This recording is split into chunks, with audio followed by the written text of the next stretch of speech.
Mesdames et messieurs, téléspectateurs de Mandé TV, bonjour, bonsoir. Merci de nous recevoir chez vous et bienvenue sur votre émission Réflexion politique.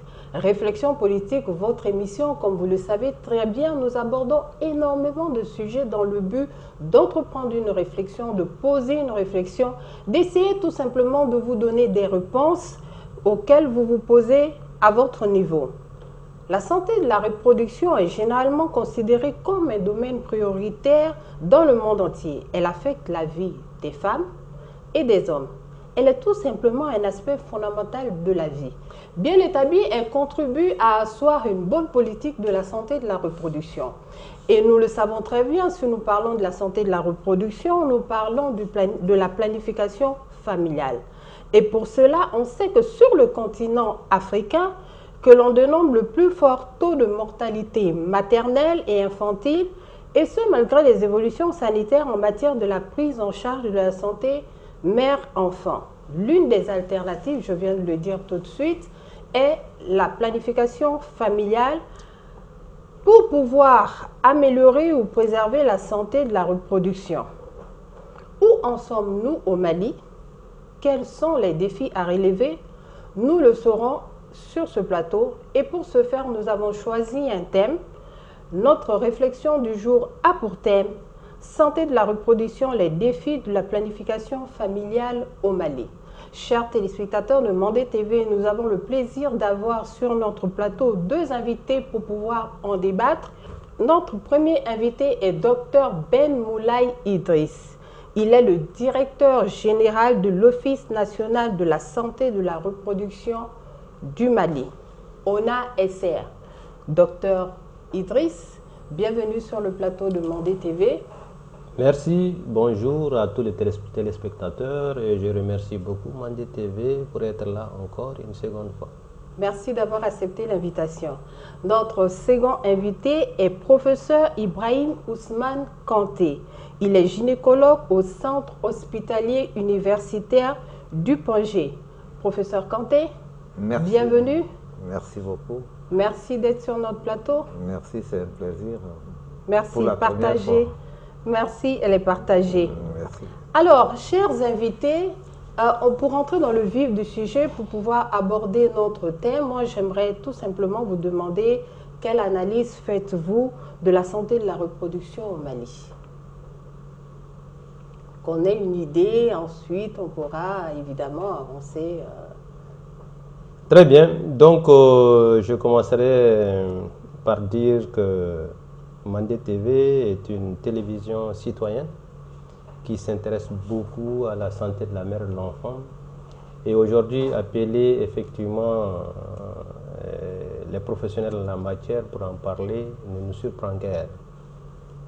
Donc on vous remercie encore pour vous dire que parler de la santé de la reproduction, c'est un défi important pour tous, parce que c'est un défi. C'est pour cela que vous revenez sur la question à chaque fois. Vous savez qu'au Mali, nous perdons pratiquement 8 femmes enceintes par jour. Et pour plusieurs raisons.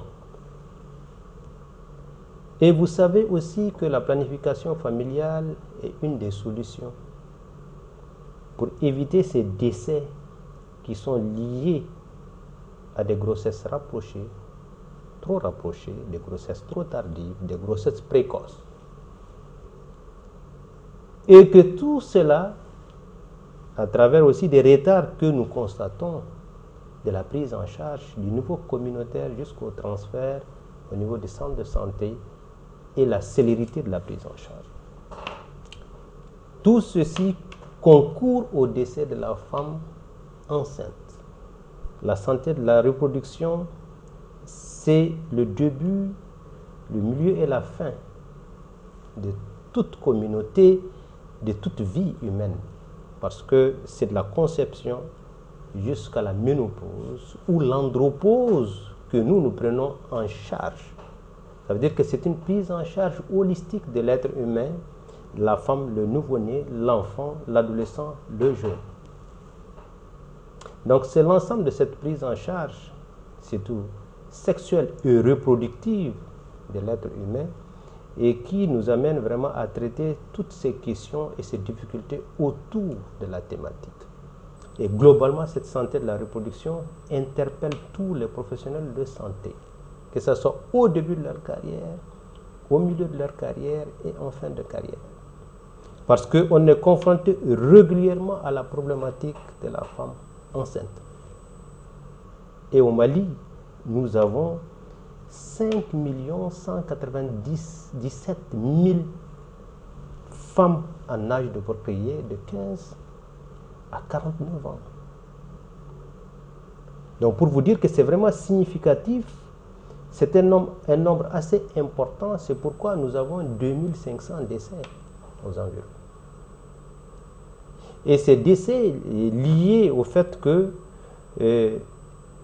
nous avons plusieurs barrières socio-culturelles entre les soins et les communautés. Il y a les barrières d'abord socio-culturelles, avec des rumeurs qui sont autour. La femme doit se soigner à la maison, la femme enceinte doit se faire accoucher par une accoucheuse traditionnelle. Ta maman l'a fait, toi aussi tu dois aller.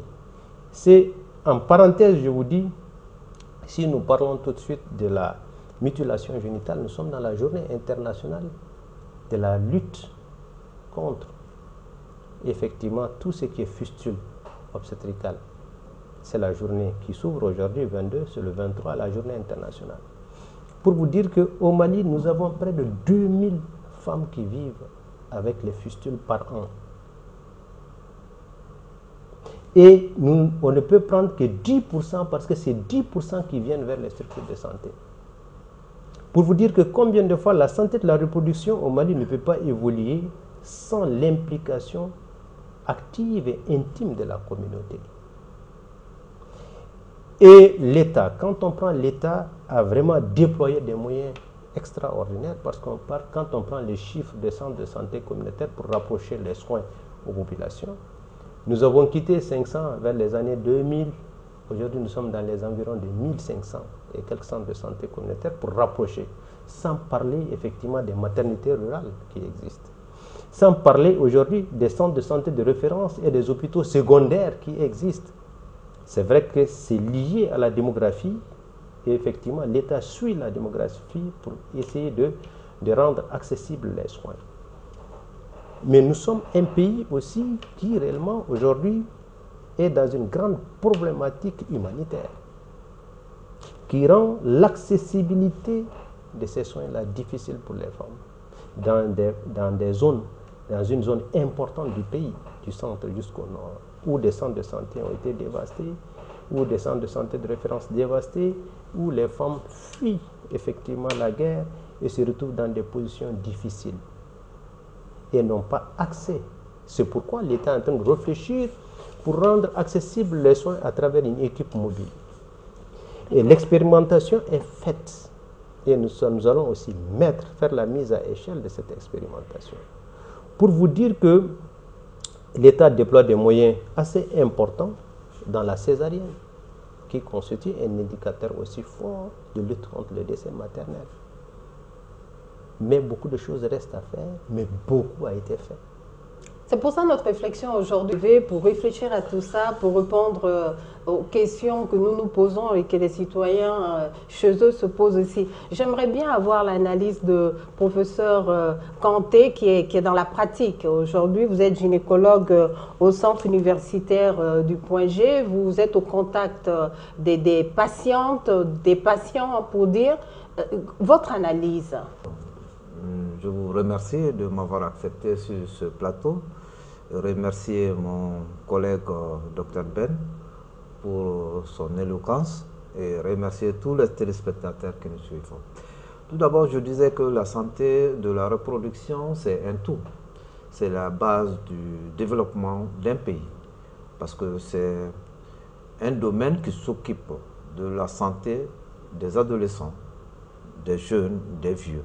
Donc c'est un développement. On sait actuellement qu'au Mali, la majorité sont des jeunes. Donc ce sont ces jeunes-là qui vont développer le pays. Donc c'est notre avenir. Donc c'est pour ça que le sujet est très importante. Quant aux défis, nous avons beaucoup de défis. Avant d'arriver aux défis, c'était de savoir, vous qui êtes au contact de ces populations, de ces patients qui viennent, l'analyse que vous faites de manière palpable, on va dire. Docteur Moulay a sorti un petit peu l'aspect, si je peux me permettre, politique, et j'aurais bien voulu qu'il puisse développer même la politique de la santé de la reproduction plus tard. Mais vous qui êtes au contact, comment vous le sentez? Est-ce que vous trouvez que l'approche avec les patients et la politique arrive vraiment à se retrouver? En fait, j'ai eu la chance de voyager beaucoup, de voir beaucoup de trucs. Par rapport aux patientes, l'approche pour moi n'est pas aussi que ça. Parce que nous voyons peu de patients par rapport à leurs problèmes de santé de la reproduction. Quand nous prenons par exemple le problème d'excision, qui fait partie de la santé de reproduction, nous savons qu'au Mali, environ 95% des femmes sont excisées. Il y a un peu de temps. Donc, et par rapport aux complications de ces excisions, il y a, comme il a eu à le dire, la journée de femmes fistuleuses qui arrive, il y a l'accouchement dystocique qui est là. Et ces femmes, il a eu à le dire, nous ne pouvons que prendre 10% de ces femmes qui sont avec leur fistule à la maison. Donc ça veut dire qu'il y a un problème que nous devons, la politique et nous devons résoudre ensemble. Donc il y a un problème de prise en charge, il y a un problème de fréquentation des structures de santé que nous devons résoudre ensemble. Donc ça c'est le premier aspect. Le deuxième aspect c'est le VIH-Sida. Effectivement, dans nos structures de santé, c'est très difficile d'en parler, mais il y a des difficultés de prise en charge de ces femmes. Certes, il y a des structures spécialisées dans ça, mais dans chaque service, comme par exemple le nôtre, au niveau du point G, il faut un cadre idéal pour ça, pour leur prise en charge. C'est-à-dire qu'il faut qu'il y ait la discrétion dans la prise en charge. Ce cadre n'y est pas. Donc, ça c'est un gros problème à résoudre. Certes, il y a un autre service qui est là, la maladie infectieuse, qui fait leur prise en charge, c'est vrai. Mais par rapport aux femmes enceintes, ça, on a des problèmes.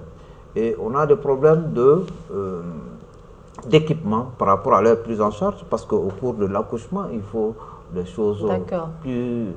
D'accord, voilà, pour la protection. Professeur Kanté, on verra tout ça en avançant. Docteur Moulay Idriss, la proportion, par exemple, les chiffres, je crois qu'elle date de 2018, dit que la proportion des femmes ayant effectué 4 visites prénatales ou plus augmente de 30% par an. Est-ce toujours le cas? Ça, c'était en 2001 déjà. Et en 2018, elle augmentait de 43%. Aujourd'hui, les chiffres, nous en sommes où par rapport aux chiffres? Par rapport aux chiffres, en fait, quand on prend les femmes qui font le premier contact, nous sommes plus de 75% des premiers contacts. Mais c'est à partir du deuxième, troisième contact qu'effectivement les chiffres baissent. Et les chiffres aussi baissent par rapport effectivement des zones urbaines aux zones rurales. Dans les zones urbaines, quand on prend par exemple à Bamako, nous sommes par exemple les premiers contacts des femmes enceintes, nous sommes à 98%.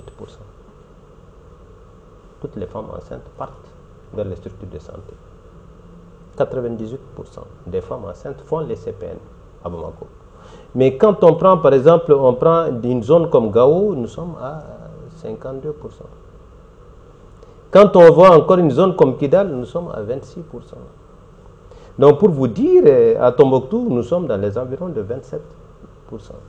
Pour vous dire que plus on bouge un peu des zones qui sont des zones parfois plus difficiles, où il y a des difficultés d'accès des services à cause effectivement de l'humanitaire, de la crise, nous avons une chute drastique des premiers contacts, deuxième, troisième contact et quatrième contact des femmes enceintes au service, à l'offre des services de santé. Donc pour vous dire qu'à ce niveau, c'est des problèmes que nous connaissons, que nous cherchons à gérer à travers la communication. et que nous cherchons à gérer à travers aussi les équipes mobiles que je citais tout de suite, parce que si les femmes n'arrivent pas à avoir accès aux services de santé, il faut aller vers les femmes. Au lieu de les attendre qu'elles viennent, il faut aller vers ces femmes-là, à travers plusieurs stratégies qui sont développées pour que cette femme-là puisse avoir accès, et même dans son hameau, à un premier contact CPN dans son hameau. Et maintenant, commencer vraiment à prendre en charge la femme d'une manière holistique, savoir si son accouchement sera un accouchement par voie basse ou par césarienne ou accouchement dystocique, quelle est la nature de son bassin. On va connaître tout ça là pour éviter effectivement le drame. D'accord. J'aimerais un peu que vous puissiez, vous avez parlé des zones dans les campagnes par rapport à la grande ville, mais ce manque de fréquentation ou bien cette baisse du taux de fréquentation par ces populations-là, à votre avis, c'est un peu dû à... Il y a des facteurs évidemment que le professeur Kanté avait déjà évoqués. Ce serait même peut-être bien de rappeler ces facteurs-là. Très bien. Je disais que par rapport aux zones rurales, nous avons plusieurs facteurs. D'abord, il y a les barrières socioculturelles qui empêchent le premier contact, qui empêchent même le contact de la femme enceinte avec les services de santé. Donc, ces barrières socioculturelles, pour les balayer, c'est la communication. Donc, c'est le manque de communication qui réellement, c'est-à-dire permettre une rigidité des barrières. Plus on communique, plus on peut rendre flexible et on peut balayer ces barrières socioculturelles qui empêchent le premier contact. Il y a aussi l'accessibilité d'abord géographique dont je viens de vous parler. Parfois, la femme, si elle sait que l'accès est très loin d'elle, s'il faut faire 40 km, 50 km pour avoir accès, parfois elle n'y part pas. À cause de quoi? L'accessibilité géographique. Et l'accessibilité financière aussi est là qu'il ne faut pas occulter, parce que les soins ne sont pas gratuits, il y a le recouvrement de coûts. C'est pourquoi, effectivement, le gouvernement du Mali, à travers le ministère de la Santé, nous sommes en train de réfléchir pour la gratuité de la femme enceinte, des soins de la femme enceinte. Et surtout dans les zones... Sur les 9 mois? Oui, pour qu'on puisse avoir les 8 contacts même. Pas 4 contacts, parce que l'OMS dit 8 contacts maintenant. D'accord. Ok. Les 4 contacts physiques, et il y a d'autres contacts qu'il faut... Je vais juste le compléter. Ce qu'il dit est tout à fait vrai. Il y a la barrière linguistique, il y a la barrière socioculturelle, il y a la barrière financière et il y a l'accessibilité. C'est très important ce qu'il dit. C'est que actuellement les centres de santé communautaires sont organisés de telle sorte que la mairie paye sa quote-part, le CESCOM paye sa quote-part, l'État paye sa quote-part. Donc c'est l'ensemble de ces quote-parts-là qui servent à leur prise en charge. Vous comprenez un peu? Partout au Mali, c'est comme ça. Depuis 2012, ça existe, c'est selon la politique de la santé du Mali, c'est ce qui rend les choses gratuites. Donc, comment se fait la distribution de ces quote-parts? Ça sert à payer l'ambulance qui va les hameaux les plus reculés et amener ces femmes quand il y a urgence. Mais nous avons remarqué que très souvent, l'État ne paye pas ses quote-parts. Très souvent, la mairie ne paye pas ses quote-parts. C'est ce qui fait que ce système ne marche pas beaucoup actuellement. Donc c'est très important. C'est que les facteurs que tuent la femme, il y a 4 trop. Trop d'enfants, trop tôt, trop tardivement et trop d'enfants également. Donc ce sont ces 4 trop qui tuent la femme. Quand on essaie d'agir sur ces 4 trop-là, ces facteurs-là, nous allons diminuer considérablement la mortalité maternelle et néonatale. Trop d'enfants, c'est quoi? C'est la planification familiale. Il ne s'agit pas d'empêcher à une femme d'avoir un enfant. La politique du Mali, c'est l'espacement de naissance et non la limitation de naissance. Très important. Donc c'est ce que je voulais ajouter par rapport à merci beaucoup. Merci beaucoup. Comment dire, docteur Ben Moulay, Parmi les obstacles de la planification familiale, vous avez énoncé le facteur socioculturel, le manque d'infrastructures. Il y a aussi un facteur qui est là, dont j'aimerais que vous parliez, c'est le personnel. Est-ce qu'aujourd'hui, vous arrivez à résoudre ce petit déficit de personnel qui se fait sentir souvent un petit peu? Comment ça se passe? Et par rapport effectivement au déficit de personnel, au Mali, par exemple, nous avons 3253 sages-femmes. C'est pour vous dire que c'est vraiment significatif. 3253 sages-femmes. Et réellement, si nous prenons le chiffre et on compare, on fait le ratio, on se rend compte qu'on est dans les normes. Mais si on voit pratiquement la répartition de ce personnel qualifié, on se rend compte qu'on n'est pas dans les normes parce qu'il y a une répartition de seulement 6 pour 10 000 contre 23 pour 10 000 recherchés par l'OMS. Pour dire que nous avons des réels problèmes dans le cadre de la répartition du personnel qualifié à tous les niveaux. Donc, ce qui veut dire qu'il y a un gap important de personnel qualifié qu'il faut vraiment résoudre au niveau surtout rural. Et parce que beaucoup de centres de santé communautaires qui demandent à avoir une sage-femme n'arrivent pas à l'avoir. Donc ces femmes qui arrivent au niveau des centres de santé, leur premier contact, c'est la matrone. La matrone n'est pas qualifiée pour la prise en charge. Donc qu'est-ce qui se passe? C'est que plus de 60% de nos structures de santé périphériques n'ont pas de personnel qualifié. Donc c'est un réel problème que, effectivement, un vrai défi de l'ONASR pour résoudre ce problème. C'est pourquoi plusieurs partenaires commencent à s'exprimer pour le recrutement local des sages-femmes. Parce que c'est une politique qu'il faut dérouler à ce niveau. Cette politique de recrutement local qu'il faut promouvoir, c'est ce qu'il faut pousser pour que le personnel qualifié, le personnel de santé soit recruté sur poste. Sur poste. Ça veut dire que tu quittes le poste, tu perds l'emploi. On se rend compte que beaucoup de gens sont recrutés même par la fonction publique des collectivités, qui est une nouvelle politique que le gouvernement de la République a mis en place pour pouvoir vraiment pallier à cette problématique de personnel qualifié au niveau déconcentré. Mais cette fonction publique des collectivités est redevenue effectivement la même chose que la fonction publique de l'État. Parce que le personnel bouge vers Bamako. Et par la fin, on se retrouve avec, imagine, 90%, plus de 90% du personnel, surtout sage-femme, au niveau central, au niveau des grandes villes. Et seulement 10% au niveau rural. Pour vous dire que c'est criard, mais c'est une politique qu'il faut dérouler et il faut faire en sorte qu'une communication soit vraiment établie entre ces organes de gestion de ces sages-femmes et les organes de gestion aussi, effectivement, des autres personnels comme les gynécologues, comme le pédiatre, comme l'anesthésiste réanimateur.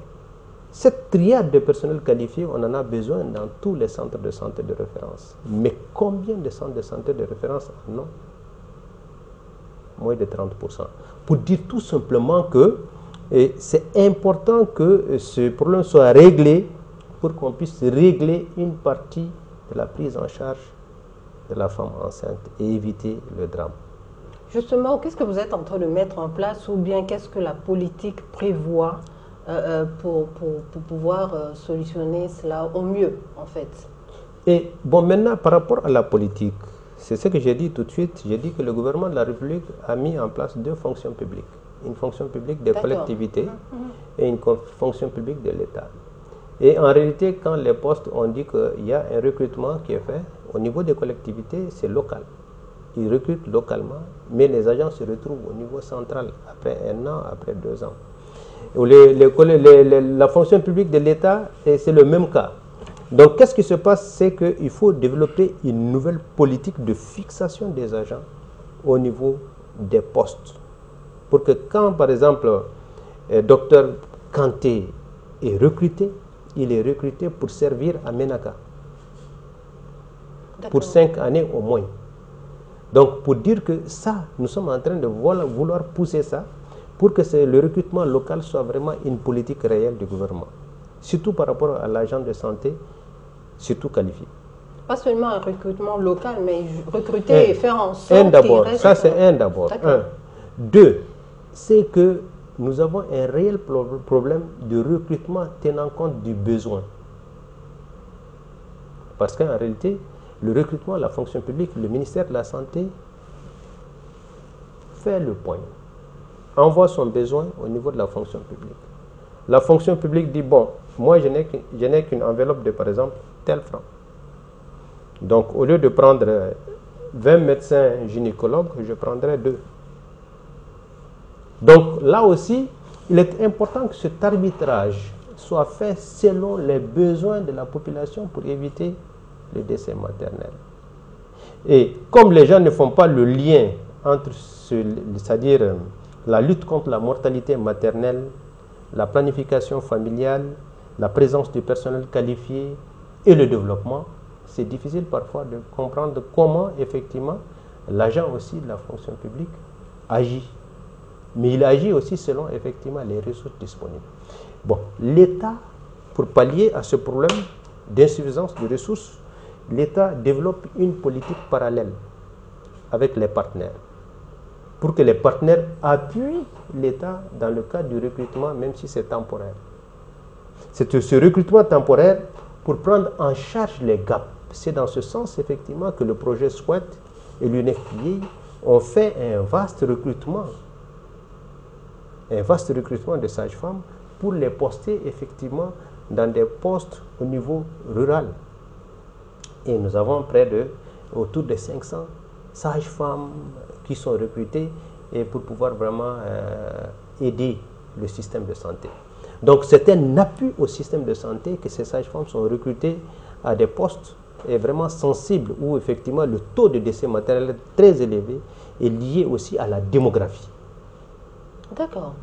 Professeur Kanté, vous qui êtes à l'hôpital, comment ça se passe avec ces ressources humaines là au quotidien par rapport à la prise en charge des patients? Est-ce que vous ressentez cela? Et je crois aussi que vous avez quand même eu à travailler dans des régions. Vous avez pu voir cette différence-là? C'est pour ça que je voulais juste intervenir.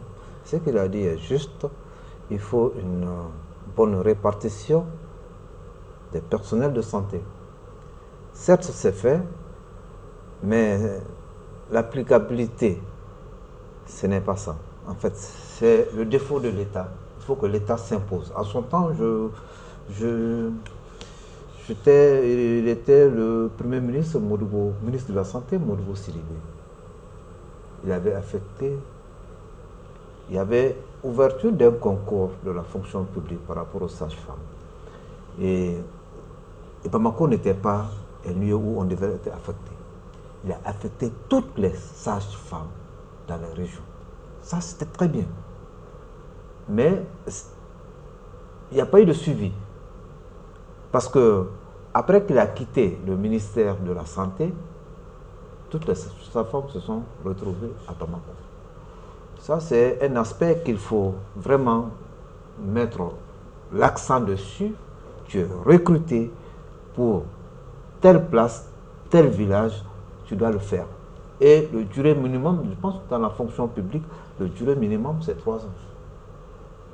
Dans une localité. On ne peut pas, quand tu es dans une localité, tu fais 3 ans sans être affecté. Pour dire, j'ai fait 7 ans à Tombouctou, il est au courant. Là-bas, on a essayé de développer une autre politique, c'est-à-dire former sur place, consommer sur place. Il y avait une école de santé qui formait les gens. Moi, j'étais enseignant dans cette école. Donc, à la sortie, je pense qu'avec la politique de la collectivité, ils ont recruté des agents. Et ces agents, la majeure partie, à ceux que je chasse, sont à Tombouctou présentement, n'ont pas quitté. Je pense qu'il y a 1 ou 2 que je connais qui ont quitté. Sinon, tout le reste est sur place. Donc ça, c'est une bonne politique de fixation des personnels. personnel qualifié, il y en a peu au Mali. Je le dis. Pourtant, on vient d'annoncer des non, chiffres. Non, il y en a peu au Mali. En fait, personnel qualifié. Je dis bien personnel qualifié. Ce qu'il a dit, c'est par rapport aux sages-femmes. Okay. Quand tu prends, je pense qu'il a dit 3000 et quelques sages-femmes, mais au nombre de femmes, les femmes sont environ à 51% de la population. Quand tu fais le ratio, c'est insuffisant. Vous comprenez? Quand tu fais le ratio... 6 sur 23... Voilà, donc vous voyez un peu, c'est insuffisant. Quand tu fais le ratio par rapport aux médecins, au nombre de population, c'est insuffisant. Ça, on n'est pas dans les normes de l'OMS. Vous comprenez? C'est un médecin pour 10 000 personnes. Donc, vous voyez. Mais autre chose, autre goulot d'étranglement dans cette situation, dans cette prise en charge, c'est l'état des routes. Il a parlé de l'état... les infrastructures. Non, l'état des routes. L'état des routes, d'accord. L'état des routes n'y est pas. Dans les Moi, j'ai l'habitude d'envoyer une ambulance chercher une urgence à Ber. Donc, je pense que Ber-Tombouctou, ça fait 60 km à peu près. Ber-Tombouctou, vous savez, l'ambulance a fait un jour de route, je n'ai pas vu, pendant la saison pluvieuse.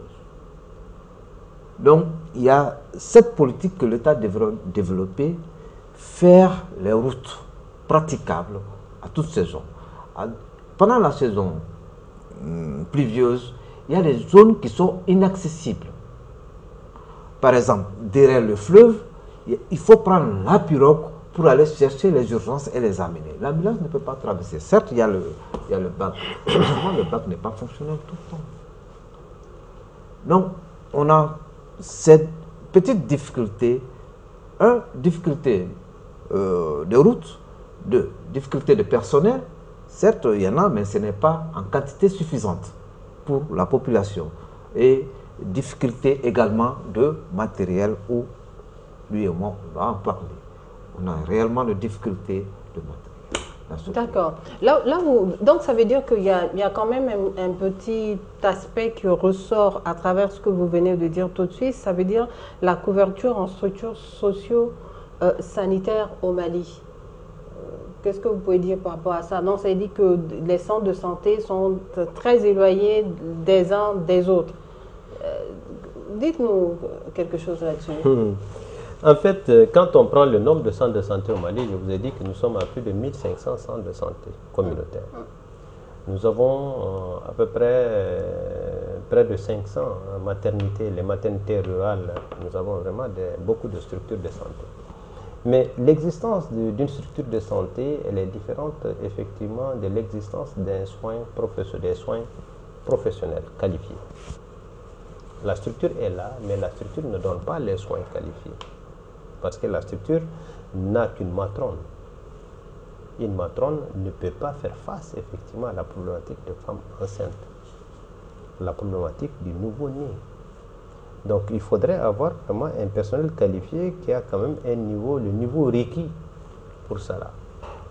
Donc ce n'est pas parce qu'il y a manque de structures de santé, il y a des structures de santé au Mali.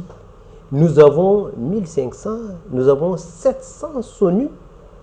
SONU, c'est vraiment des structures de santé, des soins obstétricaux néonataux d'urgence qui peuvent prendre les urgences. Nous avons 700. Et sur les 700, on vient de faire une évaluation. On s'est rendu compte que c'est seulement 88 à peu près qui sont viables. Pour dire que réellement, pour les soins obstétrico-néonataux d'urgence et les soins obstétrico-néonataux complets, il faut vraiment avoir du personnel qualifié. Et il faut avoir le plateau technique requis pour cela. Donc, qu'est-ce qui se passe? C'est que nous sommes venus de loin parce qu'il n'y avait pas d'abord d'infrastructures. On a mis les infrastructures et nous sommes venus de loin. Il y avait moins de personnel qualifié. On en a aujourd'hui et on est en train de travailler à ce que, effectivement, qu'il y ait le maximum de personnel qualifié. Je vous ai donné des chiffres. Mais il reste beaucoup à faire pour soutenir le plateau technique. Il reste beaucoup à faire aussi pour que ce personnel qualifié soit en poste. Parce que si le personnel est là, le médicament sera là. D'accord. Parce qu'il y a plusieurs programmes dans le cadre effectivement du dernier kilomètre pour qu'on puisse avoir même les médicaments sur la santé de la reproduction. Et aujourd'hui, nous avons un schéma directeur national vraiment bien rodé pour que le médicament arrive à Tessalit, arrive à Balé, arrive à Patakara sans problème. Mais maintenant, ce qui se passe, c'est que si le médicament arrive et que le personnel qualifié qui est là ne sait pas administrer ce médicament, parfois c'est problématique. C'est pourquoi, avec l'avènement de la crise, l'État est en train de développer une nouvelle stratégie pour qu'il y ait des équipes mobiles, personnel qualifié, médicaments partent aux populations. Ce sont des très belles initiatives. Vous savez, quand le même territoire, je vous interromps, le territoire malien est très vaste. Quand vous regardez le territoire malien, vraiment, c'est vraiment vaste au nord. Moi, étant à Tombouctou, Taoudéni, ça fait à peu près 400 kilomètres. Plus, il n'y a pas un hameau entre Tombouctou et Taoudéni. Quand les gens de Taoudéni tombent malades, c'est le désert où tu ne vois même pas d'arbres. Comment ça va se passer? Donc c'est très vaste. Quand tu veux mettre une route pour à peu près 20-30 personnes, parce qu'il n'y a pas beaucoup de gens là-bas, c'est une perte. Mais je crois bien qu'il y a des projets ou bien il y a une mise en place d'ambulances ou cliniques mobiles. Hein. Je crois bien dans cette voilà, c'est pour ça que je voulais en venir. C'est pour ça que nous, on a décidé à notre temps de faire des équipes mobiles. En son temps, Tombouctou, on se promène de hameau à hameau parce que ce sont des nomades, ils ne sont pas sur place aujourd'hui. Aujourd'hui, tu les trouves ici, demain, ils sont ailleurs. Vous voyez un peu, il faut des équipes mobiles. Mais pour ça, il faut les moyens, il faut le personnel qu'il faut. Vous voyez. Donc, il faut que cela soit. On a étudié aussi la possibilité d'un hélicoptère ambulance dans la rue, parce que c'est très vaste, hein, c'est très vaste, où il y a l'insécurité, il y a tout. On avait étudié ça. Je pense qu'à un moment donné, c'était sur la table du ministère, la région de Tombouctou avait fait ça, c'était sur la main, jusqu'à présent, c'est au point mort. C'est quand même des coûts, hein. C'est quand même, il faut une assurance maladie, assurance santé, tout ça pour que le patient bénéficie de tous ces soins-là. Pour compléter, pour dire tout simplement, c'est dans ce cadre effectivement que nous avons fait le réseautage des SONU, des soins obstétricaux néonataux d'urgence, pour que la femme, quelle que soit sa position, en 2 heures de temps, puisse avoir accès à un service. Donc, c'est le réseau qu'on a mis en place des 88 SONU, c'est pour que la femme, quelle que soit sa position géographique, a un centre de santé où se trouve une sage-femme, un plateau technique adéquat en 2 heures. Maximum. C'est quand même du positif. Oui, maximum. Et ça, on l'a déjà mis en place et nous sommes maintenant en train de travailler pour outiller le système qu'on a mis en place pour que les femmes, en 2 heures de temps, peuvent avoir accès au service. Ce sera fonctionnel pour quelle période? Nous, on est déjà en 2023, l'analyse a été faite et on est en train de travailler pour que même en 2023, là, qu'on puisse vraiment rendre ça accessible, les soins accessibles en 2 heures. Il faut beaucoup travailler sur les 3 retards. Donc c'est dans ce sens. Important. Quand parce que vous avez travaillé sur les 2 retards. Vous avez terminé? J'ai terminé, j'ai terminé, mais ce que je voulais lui répondre pour lui dire que les 3 retards constituent d'abord le sacerdoce de l'ONASR. Okay. Nous avons un programme... Avant d'aller plus loin, on aimerait savoir c'est quoi les 3 retards pour nos téléspectateurs qui sont les 3 retards, ce n'est rien d'autre que le retard pris par la femme à la maison.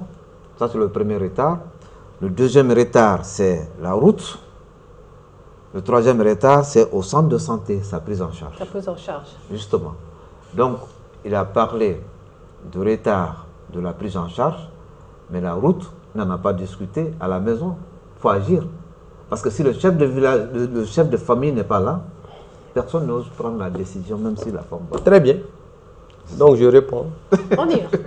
Je réponds pour dire que en réalité, l'ONASR, dès que l'ONASR a été créé, la première des choses que l'ONASR a mis sur la table, c'est d'abord évaluer le système que nous avons. On a 1500 et quelques centres de santé communautaires, aires de santé, mais quelles sont les aires de santé à indicateurs faibles? On a pris 600 aires de santé à indicateurs faibles qu'on a pu recruter à travers nos données pour dire, bon, voilà les aires de santé dans lesquelles il faut adresser les 3 retards. C'est dans cette dynamique que nous sommes dans une convention et que nous allons signer bientôt avec la FENASCOM pour 3 retards. D'abord, les 2 premières années, 300 aires de santé. Et deuxième année, 300 aires de santé pour compléter. Donc, pour dire que c'est très important pour nous d'adresser toutes les insuffisances. C'est pourquoi j'ai souligné à plusieurs partenaires qui interviennent effectivement dans des aires de santé en disant, bon, j'ai mis une sage-femme à disposition, je pose la question à ce partenaire. Quel est d'abord le plateau technique pour la célérité de la prise en charge du 3e retard? Quelle est d'abord la fonctionnalité du système de transfert du village vers le centre de santé? Quelle est d'abord les décisions, c'est-à-dire la communication autour de la population pour la prise de décision et la bonne décision pour aller très vite vers le centre de santé, pour éviter le retard communautaire vers le centre de santé. Donc, ça, si on fait ça, ce qu'on appelle la prise en charge holistique des 3 retards, donc une intervention communautaire est obligatoire. C'est dans ce sens que nous, le modèle qu'on veut développer, c'était un modèle avec d'abord les femmes utilisatrices des services de santé de la reproduction, ce sont des associations, les radios communautaires alliées, c'est pourquoi l'ONAS est en train de développer une stratégie avec 300 médias à travers le Mali pour que les radios communautaires partenaires de la santé de la reproduction soient là pour pouvoir vraiment développer toute la communication autour effectivement de la santé de la reproduction au niveau communautaire, mettre l'accent sur le paquet de l'ASC, mettre l'accent sur le paquet aussi du relais communautaire pour qu'ils interviennent. Tous ces réseaux-là contribuent à la prise de décision de la femme. Et quand la prise de décision elle est faite, mais quels sont les outils qui seront mis en place pour que cette femme-là puisse être tout de suite prise en charge à travers une ambulance, tricycle ou 4 roues? Ça veut dire quoi? Il faut qu'il y ait une caisse villageoise de santé. Donc nous travaillons à la caisse villageoise de santé qui est une forme de solidarité au niveau du village pour que quand la femme elle est dans l'urgence, qu'on ne parte pas demander à cette femme ou à son mari qui en ce moment peut ne pas disposer des moyens, de lui dire bon, il faut payer 5 000, 10 000, la caisse est déjà là, la caisse prend les dispositions idoines pour que la femme parte très rapidement. Donc en ce moment, le tricycle est là, la caisse villageoise est là, les relais communautaires, les réseaux de communication, radio communautaire, associations de femmes utilisatrices des services de santé de la reproduction font le travail et la femme part vers les structures de santé, dans une structure de santé où il y a un agent qualifié qui rentre dans le cadre des réseaux de 2 heures minimum, maximum d'accès. Et en ce moment, cette femme-là arrive dans un centre de santé avec un plateau adéquat où il y a au moins un labo pour faire la numération, le groupage, panneaux solaires, eau courante et au moins des lits adéquats pour la prise en charge et des tables et ceci et cela. Donc pour vous dire que tout ça là est pris en charge dans notre vision et dans notre projet 3 retards, 300 aires de santé. D'accord, très bien, c'est assez clair et très précis. Et ça, quand même, revenons dans notre sujet, j'aimerais bien qu'on puisse développer l'aspect planification familiale. Avant d'aller plus loin, disons, quel est le taux de prévalence contraceptif actuel? 10%. 10%.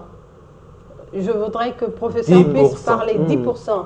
C'est quand même très faible. Oui, la prévalence contraceptive au Mali, selon le DS6, c'est 10%. C'est 10%. C'est quand même très faible. Bon. Il faudrait trouver une politique pour pouvoir encourager à ce que ça puisse être assez haute. Selon le DS 2018, nous sommes à 16,3%. Selon Tract 20, en 2022, on était à 18%. Selon l'atelier de consensus que je viens de boucler il y a le vendredi, nous sommes à 21,3%. 20,3%. Donc pour dire que la prévalence contraceptive au Mali augmente. qu'est-ce qui se passe? C'est que quand on prend les pays de la CEDEAO, les 9 pays, nous sommes 3e derrière, effectivement, la Côte d'Ivoire et le Burkina Faso. D'accord. Et le Sénégal se retrouve derrière nous. Après nous. Oui, après nous. Donc, pour dire tout simplement, aujourd'hui, la prévalence contraceptive est en train vraiment d'augmenter au Mali. Ce qui veut dire que tout le monde a fait son travail. Lui qui reçoit la malade et le premier contact avec la femme enceinte et qui arrive à la sensibiliser, à poser un DU, a fait son travail. Donc, les agents communautaires qui aussi travaillent au niveau communautaire font son travail. Bien que les réticences sont là, c'est pourquoi on fait les campagnes nationales. Nous sommes à la 19e édition. Et au cours des campagnes, nous recrutons le minimum au moins 2 fois la routine en matière de nouvelles utilisatrices. Et cette année, on a de nouvelles stratégies qu'on a développées pour encore aller vraiment en crescendo. Parce qu'on sait que c'est comme un vase communicant entre la mortalité maternelle et la prévalence contraceptive. La prévalence contraceptive monte, la mortalité maternelle descend. A tendance à baisser. Professeur Kanté, moi je voudrais vous demander comment ça se passe cette approche-là avec les différentes patientes pour... Au cours des consultations prénatales, comme on dit, le contact au cours de la grossesse, d'abord, après la fin, on a des counseling pour la contraception. Surtout à l'approche, par exemple, chez une femme qui a eu beaucoup d'enfants, à l'approche de l'accouchement, on lui préconise la contraception définitive.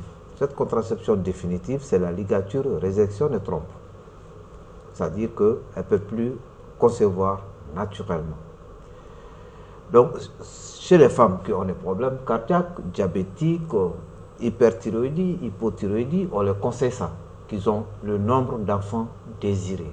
Ou bien les femmes qui ont plus de 6 enfants, on leur conseille ça. Mais celles qui ont des enfants, qui ont 2 ou 3 enfants, on leur conseille d'espacer la naissance. Et cela se passe au dernier contact de consultation prénatale. Et si elle accouche dans le service, en ce moment, on lui fait tout de suite la planification familiale. C'est ce qu'il est en train de dire DI du postpartum immédiat, en fait. Donc c'est un peu ça. Ou le DI transplacentaire. Donc après l'accouchement seulement, on place le dispositif intra-utérin qui sert de moyen de contraception que la femme doit venir après pour se placer. D'accord. Est-ce que les jeunes qui viennent, par exemple, dans votre centre de santé, ils ont vraiment toutes les réponses aux questions qui se posent sur la planification familiale? Oui. D'accord. Oui. Okay. Il y a le dispositif, à mon niveau, c'est le 3e niveau, à savoir. D'accord. D'accord. Donc, le niveau inférieur, je ne peux pas parler à leur place, mais à notre niveau, vraiment, il y a tout ce qu'il faut. D'accord. Nous sommes en pleine période de campagne de planification familiale et l'ONASR, pour dire mouille le maillot par rapport à ça, vous avez des objectifs. On veut savoir les objectifs de l'année dernière à cette année. Est-ce que vous avez atteint pas mal de vos objectifs et je suis sûre qu'il en reste encore? Oui, l'objectif principal, c'est d'atteindre 30% en 2025. 30% de prévalence contraceptive. Aujourd'hui, selon effectivement l'atelier de consensus, nous sommes à 20,3%. Pour dire que nous avons vraiment un écart dans les 2 prochaines années, nous avons vraiment du travail, quoi. C'est énorme. C'est énorme, 10% comme gap. Donc pour dire que nous fixons des objectifs effectivement au cours des campagnes. Et l'année dernière, l'objectif qu'on a fixé, on a atteint dans les environs de 70% de l'objectif. Cette année, nous avons un objectif de 400 et quelques mille nouvelles utilisatrices à enrôler cette année. Et sur ces 400 et quelques mille, nous avons aussi 200 000 à Bamako. Donc, comme on l'a toujours dit, la planification familiale ne signifie pas la limitation des naissances, non. C'est l'espacement des naissances pour permettre à une femme de concevoir et dans la sécurité une nouvelle grossesse. Et pour permettre à cet enfant qui est né à l'année 1 et quand même l'accompagnement nécessaire de 2 ans, le minimum, au sein pour vraiment que l'enfant soit vraiment accompagné pour sa santé et faire les premiers pas de cet enfant au jardin d'enfants et concevoir une nouvelle grossesse. C'est aussi une manière de construire vraiment une société de confiance et surtout un capital humain. Parce qu'il faudrait bel et bien que cet enfant qui va en première année ou bien en première année au jardin puisse aussi être accompagné par ses parents. Donc, ce temps de flottement permet une économie à d'échelle chez les parents pour vraiment construire effectivement l'avenir de cet enfant-là, pour l'accompagner. Et même pour permettre à cet enfant d'avoir quand même les nutriments nécessaires pour construire vraiment un capital génétique assez robuste pour pouvoir vraiment faire face à la vie. D'accord. Professeur Kanté, chez vous, par exemple, vous qui êtes praticien, qui êtes vraiment au contact des patients, vous diriez quoi par rapport à la prévalence contraceptive? Moi, merci beaucoup pour la question. D'abord, je dirais tout de suite qu'il y a une mauvaise récupération des données. Parce que j'en ai fait une étude là-dessus. Par rapport aux données, je pense que c'est ce que j'allais dire pour qu'ils puissent se retrouver à avoir les 30% qu'ils souhaitent. En fait, au Mali, surtout à Bamako, pratiquement toutes les jeunes filles font la contraception. D'une manière ou d'une autre. Que ce soit des méthodes de courte durée, des méthodes de longue durée, comment dirais-je, la contraception d'urgence, tout le monde le fait. Mais le fait comment? Est-ce qu'elles vont dans les structures de santé pour faire ça? C'est ça en fait.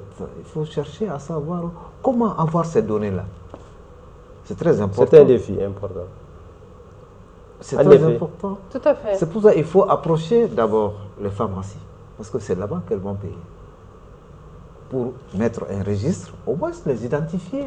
Ce dont vous avez besoin. C'est important pour avoir des données aussi que ça. Donc, c'est ça que je voulais lui dire par rapport à ça. Et par rapport à votre question même, c'était quoi? Que diriez-vous sur la prévalence contraceptive Voilà, donc ça permet, quand même c'est bas. C'est vraiment bas. Ça permet d'augmenter les chiffres. C'est ce que je souhaite. Mais pas les chiffres seulement. Nous, c'est surtout le développement du pays. Effectivement. Développer cet aspect. Oui, je développe ce pays, cet aspect parce que la contraception, il a eu à le dire, permet à l'enfant de grandir en sécurité. Tout à fait. Avoir le nombre de jouets qu'il veut. Vous savez, les jouets développent l'intelligence.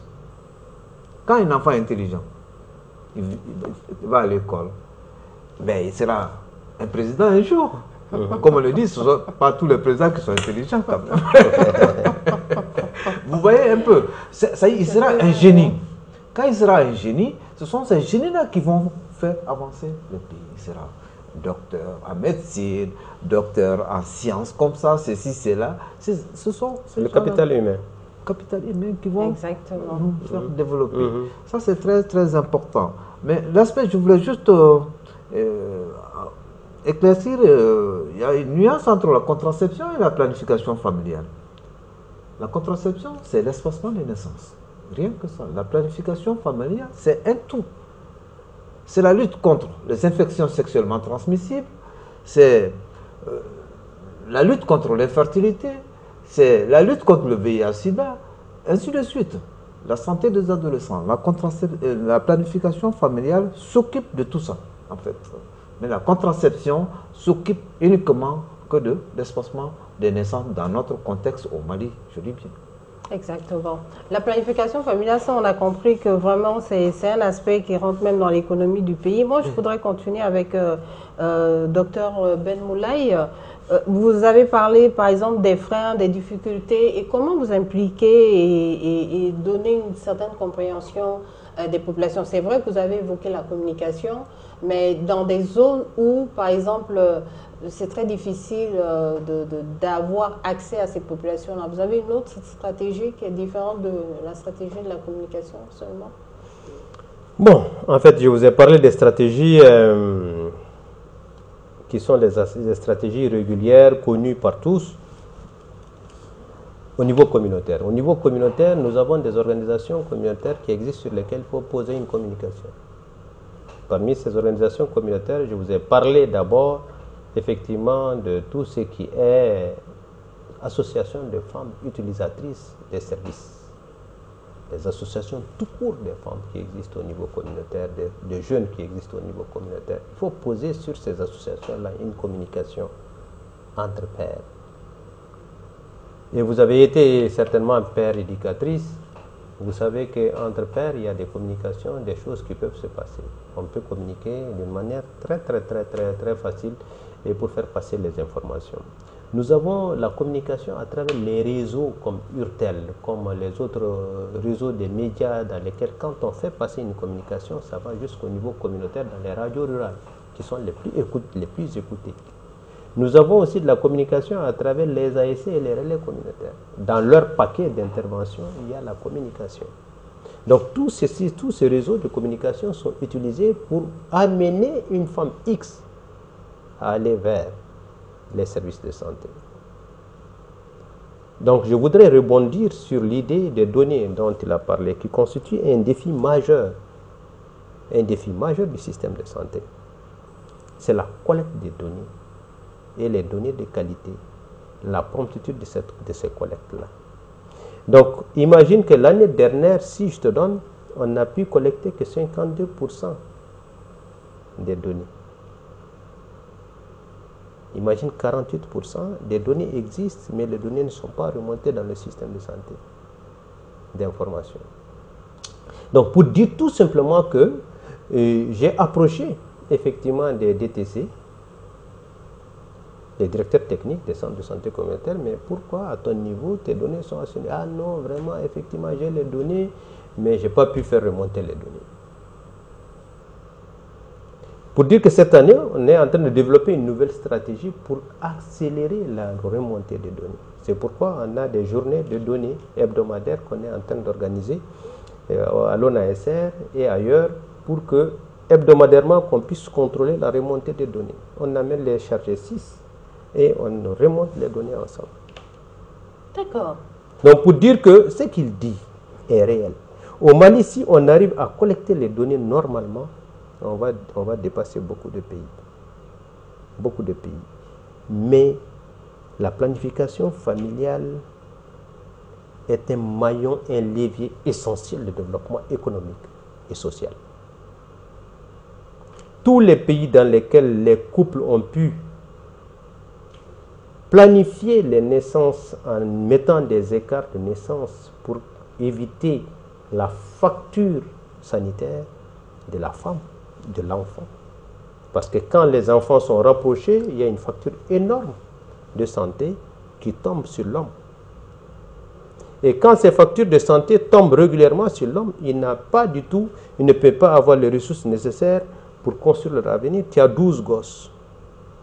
Tu fais les choix entre les 12 gosses. Les meilleurs qui arrivent à sortir comme ça naturellement peuvent évoluer. Mais les derniers de la classe seront des menuisiers ou des réparateurs. Bon, pour dire que ce n'est pas parce que c'est des mauvais métiers, mais c'est des métiers dans lesquels, effectivement, on n'a pas investi pour qu'on puisse avoir plus de professionnalisme. Donc, ils vont rester comme ça à la traîne. Pour dire que, en réalité, ceux qui n'ont pas pu faire des métiers se retrouveront dans d'autres métiers qui seront là. Parce que la nature a horreur du vide. Et là, mais quelle est leur contribution au développement économique durable du pays? C'est pourquoi le capital humain est essentiel. Si on veut construire une économie, c'est sur l'homme d'abord qu'on construit l'économie. Et c'est l'homme qui construit l'économie. Et je pense que c'est dès sa naissance que la construction de l'économie commence. C'est dès la naissance que l'économie commence. Professeur Kanté, je vais me retourner vers vous. Quelles sont les pistes d'amélioration? Parce qu'on arrive vers la fin de notre réflexion du jour. Selon vous, quelles sont les pistes qu'on peut avoir pour améliorer la santé de la reproduction, même la planification familiale quelque part? Il a dit, mais il a oublié un point. Le point le plus important, c'est la motivation du personnel. C'est-à-dire, il y a un réseau de femmes communicatrices. Mais est-ce qu'il a les moyens actuellement de les payer. Mais si on arrive à les motiver à faire leur boulot, tout va bien marcher. Mais tant qu'il n'y a pas de motivation du personnel, rien ne marchera. Une piste d'amélioration, la motivation, du personnel. De ce personnel-là. Oui, du début à la fin. Merci beaucoup. Merci. Docteur Ben, les pistes d'amélioration, planification familiale, on va aller direct. D'accord, donc les pistes d'amélioration et de mes indicateurs en ce moment, ce qui se passe, c'est que moi, ce qui est important, c'est que les indicateurs évoluent et je souhaiterais que le nombre de décès diminue dans ce pays. Et je trouve que la stratégie la moins coûteuse, la plus efficace, c'est tout simplement espacer les naissances à travers la planification familiale, la contraception. Donc, nous pensons que, comme il l'a si bien dit, la motivation du personnel est un élément important. Vous savez, l'autonomisation de la femme compte énormément si nous voulons améliorer les choses. Sur tous les plans de santé, quand l'autonomisation de la femme est là, nous constatons que les enfants vont bien, nous constatons que la femme accouche dans les conditions normales. Quand l'alphabétisation augmente dans un pays, nous constatons aussi que ces indicateurs aussi s'améliorent drastiquement. Parce que pourquoi aujourd'hui c'est dans le milieu urbain que nous constatons le taux de prévalence contraceptive le plus élevé. Pourquoi? C'est lié à un taux d'alphabétisation élevé dans ce milieu-là. Et pourquoi c'est dans la classe moyenne qu'on constate cela? Donc tout cela pour vous dire que l'autonomisation de la femme, faire en sorte que, effectivement, que l'alphabétisation augmente, que les filles partent à l'école, constitue des maillons essentiels du développement économique d'un pays. Et si nous voulons améliorer les indicateurs de santé, nous devons poser nos stratégies là. Et faire en sorte que, dans les couples, qu'on puisse espacer les naissances pour permettre des naissances en sécurité des enfants qui peuvent aussi aider demain le pays. Et qui peuvent booster le développement économique et social.